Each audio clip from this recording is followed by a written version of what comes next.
sistem syaraf dan otot. Kita akan membahas tentang sistem syaraf, dimulai dari unit struktur sistem syaraf.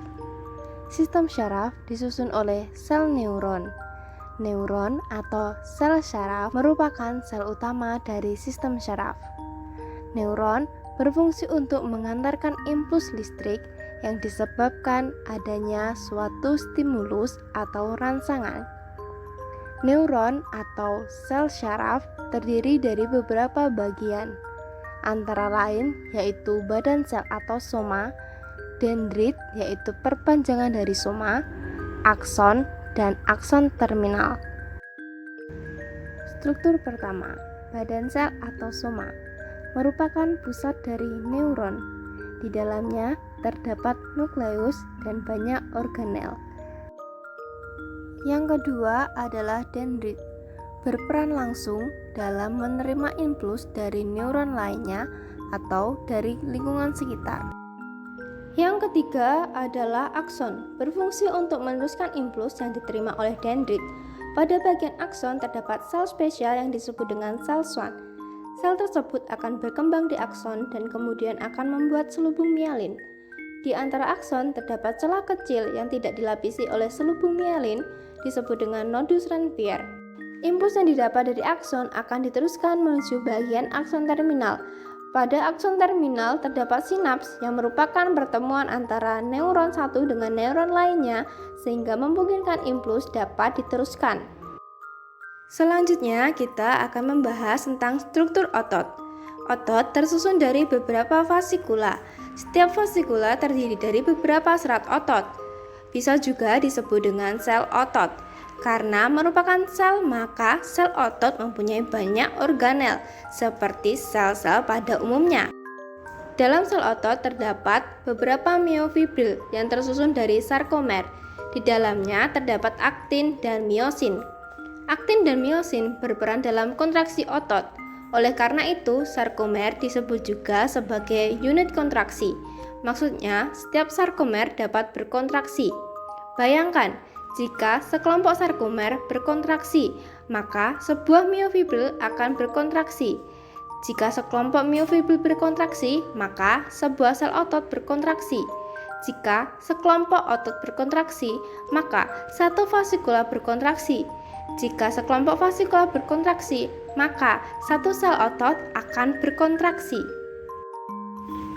Apa yang terjadi jika kita menyentuh sesuatu yang panas? Tentunya, kita akan secara refleks menggerakkan tangan kita. Hal tersebut terjadi karena neuron atau sel saraf mendeteksi adanya impuls dari lingkungan luar. Ketika terkena sesuatu yang panas, reseptor panas dari neuron sensorik mendeteksi rangsangan dan mengirim informasi panas ke interneuron di sistem syaraf pusat.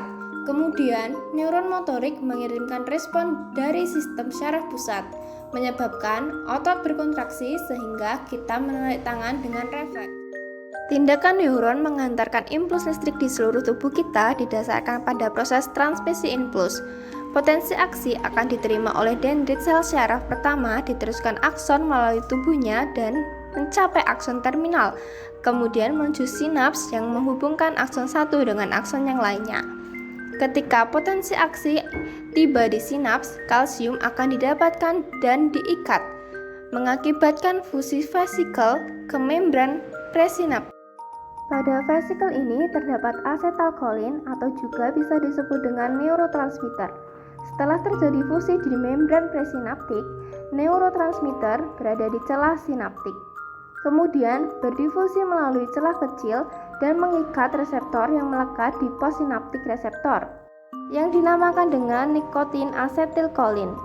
Ketika neurotransmitter mengikat reseptor ini, maka reseptor akan terbuka dan ion akan mengalir ke sel otot. Aliran ion mengakibatkan perubahan di membran potensi dan akan merangsang perubahan pada tegangan yang akan menstimulasi aksi potensi lainnya dan mengakibatkan informasi akan bertransmisi ke postsinaptik neuron lainnya ataupun ke sel efektor. Karena impuls syaraf bergerak sangat cepat dari akson di neuron dan bergerak dari sel ke sel lainnya, kita akan memberikan respon yang cepat seperti saat kita menyentuh sesuatu yang panas. Inisiasi kontraksi otot terjadi saat sinyal datang dari otak menuju tulang belakang dan ke neuron motorik yang terletak di muscular junction. Kemudian akan memicu aksi potensial yang membawa ion sodium bermuatan positif. Jika ion ini sampai di akson terminal, maka akan memicu terbukanya voltage gated calcium.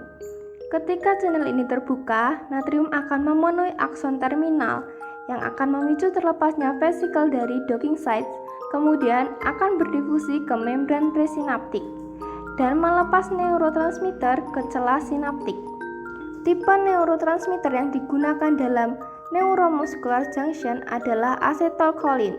Ketika acetylcholine terlepas, maka akan berdifusi pasif melalui celah sinap pada muscular junction. Molekul ini kemudian berikatan dengan reseptor nikotin acetylcholine dan memicu terbukanya ion channel sehingga natrium bergerak ke serat otot. Ion natrium yang bermuatan positif di serat otot menyebabkan depolarisasi dan menyebabkan natrium voltage gated channel akan terbuka sehingga banyak aliran natrium yang bermuatan positif masuk ke serat otot. Depolarisasi pada serat otot memicu voltage gated terbuka lebih lebar.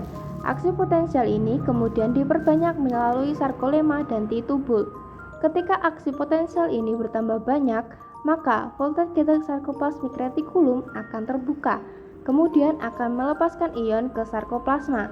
Ketika kalsium sudah di sarkoplasma, maka dapat mengikat troponin dan komposisi berubah, yang mana trombomisin akan hilang dari ikatan miosin dan tempat tersebut akan tersedia untuk tempat berlangsungnya cross break cycle.